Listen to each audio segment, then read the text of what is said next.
नमस्कार। India debate में आप सबका स्वागत है। दोस्तों, आज मैं मुस्कुरा रहा हूं क्योंकि आज सनातन संस्कृति के अनुसार नववर्ष की शुरुआत हो रही है।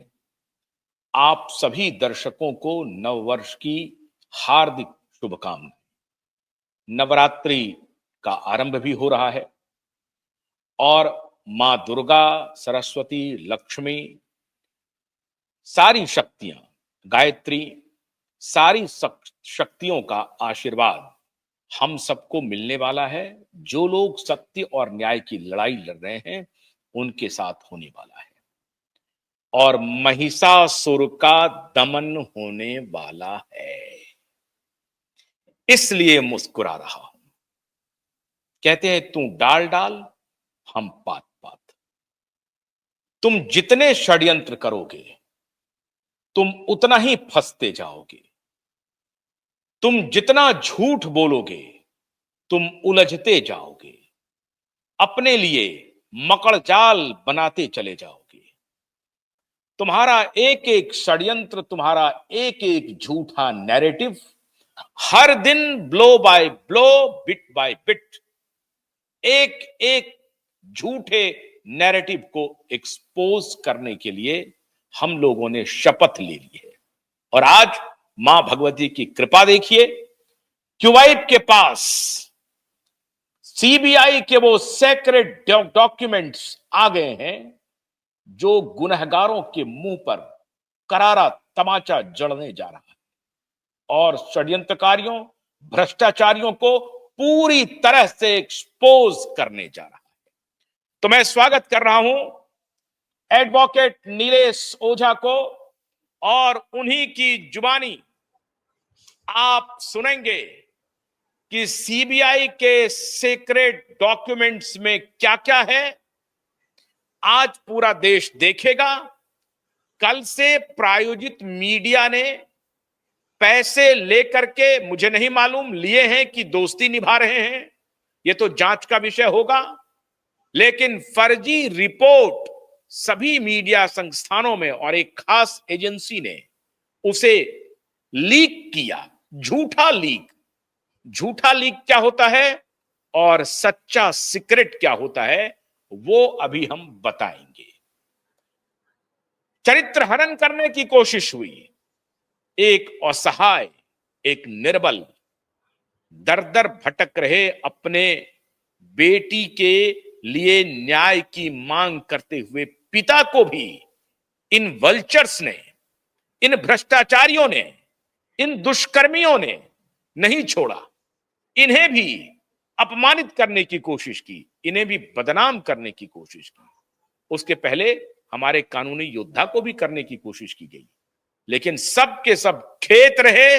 और आज तुम्हारे मुंह पर ऐसा तमाचा जड़ रहा हूं जो तुम अपना चेहरा भी नहीं दिखाने लायक बचोगे।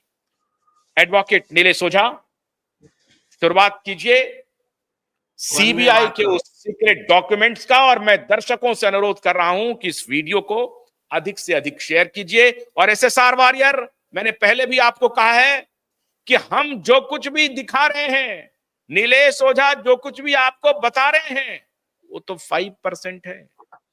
5%, 95% पीछे में है। और आज इसलिए हम दोनों मुस्कुरा रहे हैं, इसलिए हम दोनों मुस्कुरा रहे हैं कि जीत सुनिश्चित होने वाली है। एसएसआर वॉरियर आपकी, धैर्य रखिए। शुरू कीजिए नीलेश जी। मेरी बात शुरू करने से पहले ना, सारे एसएसआर वॉरियर को एक बात, जितने अधिकारियों से मेरी बात हुई है, चाहे वो सीबीआई वाले हो या और कोई हो,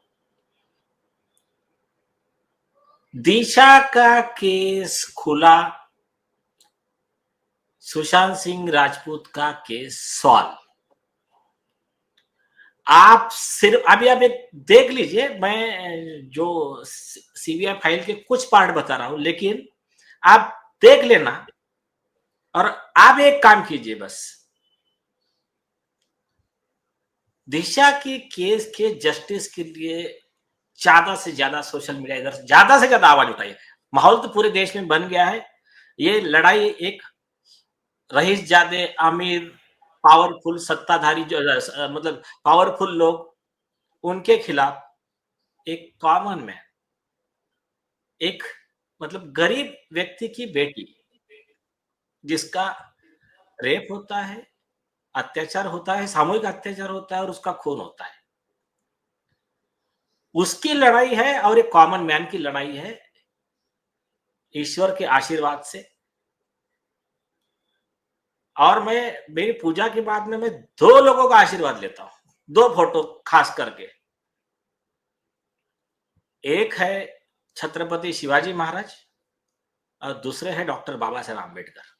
बस इन दोनों लोगों से चाणक्य नीति भी आ जाती है, लॉ का लड़ाई का एक तरीका भी आ जाता है और भगवान की दया से हम आज तक हर बार सफल ही रहे हैं। क्लाइमेक्स हमने ही लिखा है, ये कितना भी उटपटांग कर ले, हाँ। क्लाइमेक्स हम ही लिखने वाले हैं।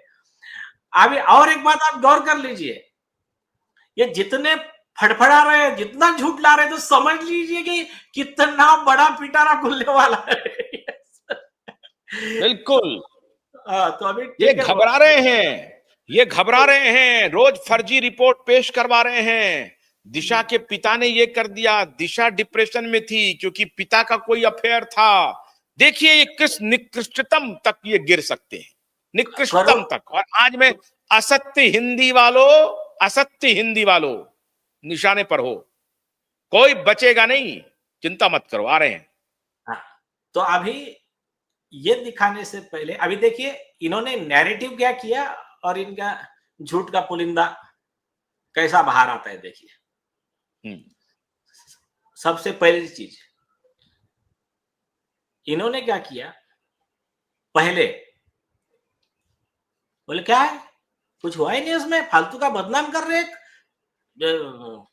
आदित्य ठाकरे जैसे एक निष्पाप युवक को, निर्दोष युवक को बदनाम किया जा रहा, राजनीतिक साजिश है।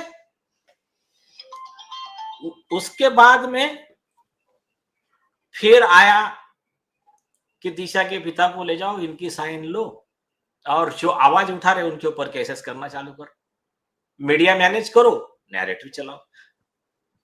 फिर वो हो गया, फिर आता है और यहां तक सब चल रहा था, बाहर चल रहा था, लीगल मैटर नहीं चल रहा था।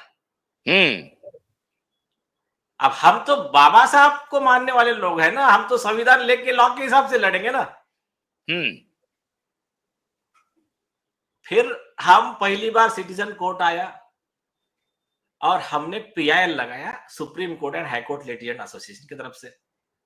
तब भी मजाक उड़ाया गया। अच्छा ठीक है, मजाक उड़ाने में आरोपी तो थे, लेकिन आरोपी के स्पॉन्सर्ड कुछ सेल्फ प्रोक्लेम्ड एसएसआर वॉरियर भी थे जो एक्चुअल में आए नहीं।